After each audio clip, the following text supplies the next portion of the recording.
Alors, on va faire une chaîne de transition dans cette vidéo, on va voir comment animer d'autres propriétés comme ça à la suite. Et juste avant, je voulais vous donner un petit hack ici, c'est vrai que je m'en suis souvenu. On peut écrire un script avec deux slash, comme ça veut dire un commentaire, hein, c'est pour écrire un commentaire en JavaScript.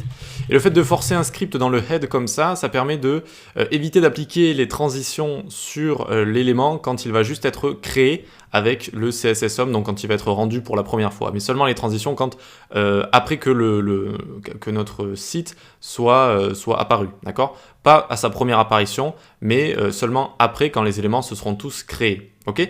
Et donc normalement si on met un script ici avec juste un espace ou un commentaire vide comme ça, on rouvre le live server, tac, et vous voyez que ça ne l'a pas fait ici. Ça ne l'a pas fait ici. Par contre ça risque de le refaire si on fait des changements au CSS. Non, ça l'a même pas fait ici. Alors ça normalement, ça le fait toujours. C'est-à-dire que normalement, si on change quelque chose ici, ça va toujours rappliquer les transitions. Pourquoi? Parce qu'on est avec le live server ici et qu'il y a juste le CSS qui change, donc ça va juste réappliquer les propriétés CSS et donc appliquer les transitions. Mais bon, là, je suis assez content car apparemment, ça ne le fait pas ici aussi.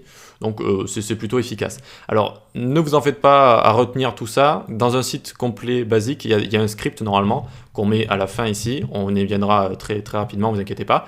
Et donc ça permet d'avoir un script et de faire charger le script après le CSS de base, les propriétés CSS de base, et donc on n'a pas le bug des transitions comme ça. Mais bon, si vous avez un très petit site ou alors un site qui a juste du CSS et que vous avez ce bug, vous pouvez utiliser ce genre de petites choses ici. Ok? Donc on continue, on va voir comment ici, et donc normalement si je mets all ici, tiens, ça m'étonne un petit peu. Voilà, ça met bien le délai de 2 secondes que je vous parlais vu qu'on est avec le live server ici.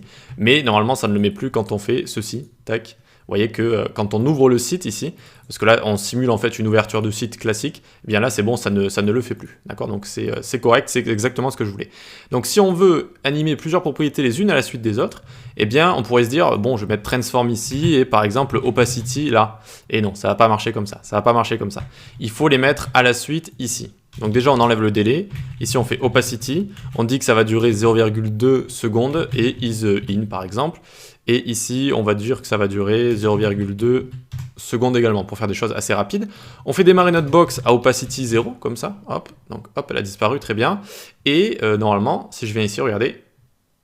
Alors, on a un délai ou pas? Transform, opacity. Ah ben non, je ne l'ai pas encore mis ici. Évidemment, il faut mettre l'opacité qui apparaît quand on va survoler notre box ici. Et donc, attention, ça apparaît et ça tourne en même temps ici. Alors on voit que les deux s'animent en même temps, ce qui, bon, vous faites comme vous voulez, mais comment on fait pour ajouter un délai entre tout ça, pour faire une sorte de timeline, un petit peu comme quand on monte une vidéo, d'abord ça, ensuite ça, ensuite ça.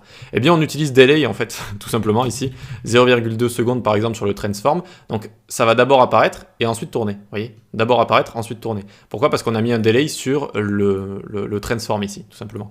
Et donc ce qu'on peut faire, en fait, on peut faire une timeline ici, hein, tout simplement, on va mettre tous les uns à la suite des autres. Et par exemple, on va s'occuper d'une dernière chose, allez, un background par exemple, background color ici, on va lui mettre 0,2 secondes également, et is in out, comme ça, d'accord? Ok. Et donc le background ici va s'activer en même temps que l'opacité, donc quand ça va apparaître. Et ici, on n'a plus qu'à mettre un BG color. Ah, ça n'a pas marché mon petit raccourci. Alors, ah oui, parce qu'il n'y a pas le point virgule ici. Je l'oublie à chaque fois, BG color ici, tac, et pour changer, on va passer donc de salmon à light blue, comme ça. Vous savez que j'aime bien cette couleur, très bien. Donc normalement, là, quand je vais passer, ça va à la fois faire apparaître, à la fois passer de saumon à bleu et tourner. Vous voyez qu'on a fait une chaîne de transition en fait. Alors c'est intéressant, ça peut être sympa d'en mettre 2 ou 3, mais après bon, faire 1000 transitions les unes à la suite des autres comme ça devient rapidement embêtant et puis il faut se souvenir du delay de tout et n'importe quoi ici.